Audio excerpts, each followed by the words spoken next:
Pemirsa, kemacetan di Jakarta sudah menjadi hal yang biasa, bahkan semakin hari sudah semakin parah. Hal ini terjadi akibat berbagai faktor selain jumlah kendaraan yang tidak sesuai dengan ruas jalan. Faktor kedisiplinan pengguna jalan pun berperan menyumbang kemacetan di Jakarta. Bahkan Badan Pusat Statistik mencatat bahwa kerugian materi akibat polusi udara yang ditimbulkan oleh kemacetan mencapai 17,8 triliun rupiah hanya dalam periode Januari hingga Maret 2023. Kota juga terpantau macet. Kota paling macet. Kemacetan sempat terjadi. Kemacetan DKI Jakarta. Macet Jakarta sudah menyentuh ke level sebelum pandemi alias tingkat kemacetan di tahun 2019 per hari Rabu tanggal 8 Februari 2023. Kemacetan merupakan permasalahan transportasi yang masih belum bisa terselesaikan hingga saat ini di Indonesia, terutama di ibu kota Jakarta. Meski sudah dibangun jalan baru, ataupun diperluas kapasitas jalan tersebut, kelancaran lalu lintas hanya bertahan sebentar, kemudian terjadi kemacetan lagi, ketika jalan raya diperluas untuk memenuhi kapasitas lalu lintas yang lebih tinggi, volume lalu lintas akan meningkat, dan kemacetan akan segera kembali ke tingkat yang sama. Lalu, apa yang sebenarnya menjadi penyebab kemacetan selama ini?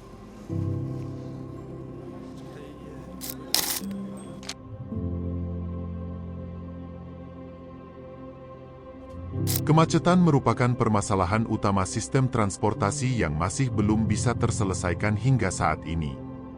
Selain padatnya kendaraan yang melintas di jalan, terdapat beberapa penyebab kemacetan lainnya yang kerap menjadi pemicu kemacetan. Kita mengerti di Indonesia sendiri dengan banyaknya dibangun jalan tol atau penambahan jalan yang diperlebar, diharapkan mampu mengatasi masalah dari kemacetan, tapi kenyataannya tidak. Masalah yang terjadi di ibu kota Jakarta disebabkan oleh penumpukan kendaraan yang berlebih atau bisa disebut indus demand, yang dimana semakin banyaknya kendaraan yang melewati jalan tersebut malah dapat menyebabkan kemacetan yang tidak terkendali. Itulah contoh yang dekat dengan kehidupan kita. Fenomena ini seperti analogi kita menghadapi masalah pipa air, yang mungkin mengalir lambat di rumah lalu dengan mudah tukang kita merekomendasikan beli pipa yang lebih besar. Namun kenyataannya trafik kendaraan di Indonesia tidak sama dengan air di rumah. Berdasarkan beberapa penelitian menjelaskan, manusia ternyata mempunyai kecenderungan untuk berpindah atau bergerak dari satu poin ke poin lain sebagai bagian dari bentuk aktivitas sosial dengan mudah dan cepat. Teori indus demand menegaskan bahwa, ketika jalan raya menjadi lebih lebar dan mampu menampung volume lalu lintas yang lebih tinggi, jumlah kendaraan tambahan akan muncul karena pengemudi merasa terdorong untuk menggunakan jalan yang diperluas, karena keyakinan pengemudi bahwa penambahan jalur akan mengurangi kemacetan.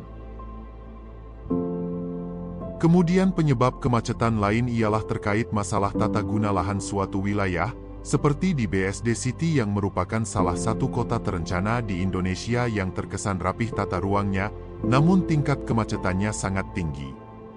Apa yang menyebabkan hal tersebut bisa terjadi? Terdapat pengelompokan tata ruang yang dibuat hanya memikirkan dari segi estetika saja.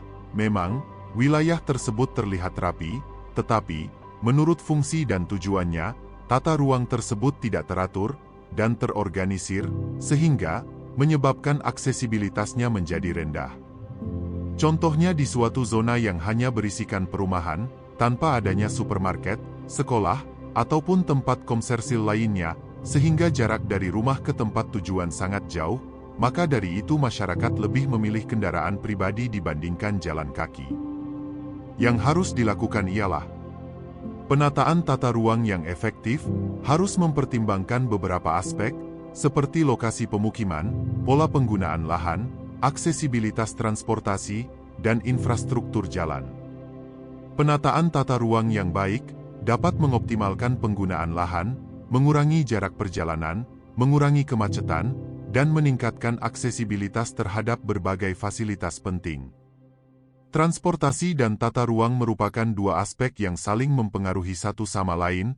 Bila tata ruang suatu kota tidak direncanakan dan ditata dengan baik, tentu akan menimbulkan gangguan-gangguan yang akan berdampak negatif pada masyarakat.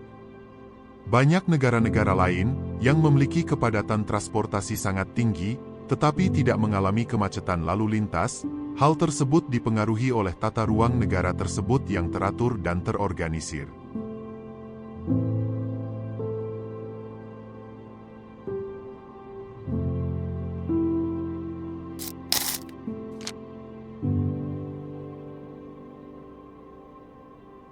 Upaya yang dapat dilakukan untuk mengurangi kemacetan lalu lintas di daerah Jabodetabek adalah dengan transportasi umum, meskipun sebagian besar dari kita memiliki hubungan cinta dan benci dengan transportasi umum. Meskipun ada tantangan yang terkait dengan penggunaannya, termasuk masalah ketepatan waktu, kepadatan penduduk, dan kebersihan, manfaatnya tidak dapat diremehkan, seperti penghematan biaya, mengurangi kemacetan lalu lintas, dan meningkatkan kualitas udara. Bayangkan sebuah dunia tanpa transportasi umum, di mana setiap orang harus berkendara ke tempat kerja secara bersamaan dan menghabiskan waktu mencari tempat parkir. Jumlah waktu yang hilang dalam kemacetan lalu lintas dan mencari tempat parkir akan sangat signifikan. Mengurangi kemacetan lalu lintas melalui transportasi umum akan meningkatkan mobilitas dengan mengurangi penundaan dan perlambatan, memungkinkan masyarakat untuk mencapai tujuan mereka dengan lebih cepat dan efisien serta mempermudah untuk pergi ke tempat kerja, sekolah, dan tujuan lainnya. Mengurangi kemacetan lalu lintas tidak hanya meningkatkan mobilitas tetapi juga memberikan manfaat lingkungan yang signifikan. Mempromosikan transportasi umum dan mengurangi jumlah mobil di jalan dapat mengurangi jumlah polusi yang dihasilkan, yang berkontribusi terhadap kualitas udara dan perubahan iklim. Penggunaan transportasi umum juga berhubungan dengan penambahan jalan di daerah ibu kota Jakarta. Sebuah penelitian dari Turner dan Duranto pada tahun 2009 menyatakan, jika penambahan jalur baru pada transportasi publik, berharap masyarakat berpindah ke jalur transportasi tersebut. Namun kenyataannya pengemudi makin tidak terkendali sehingga memanfaatkan jalur jalan yang diperlebar tersebut dengan kapasitas kendaraan yang melebihi batasnya. Dari beberapa fenomena tersebut, maka masyarakat yang dipaksa untuk berpindah karena kapasitas jalan yang terbatas.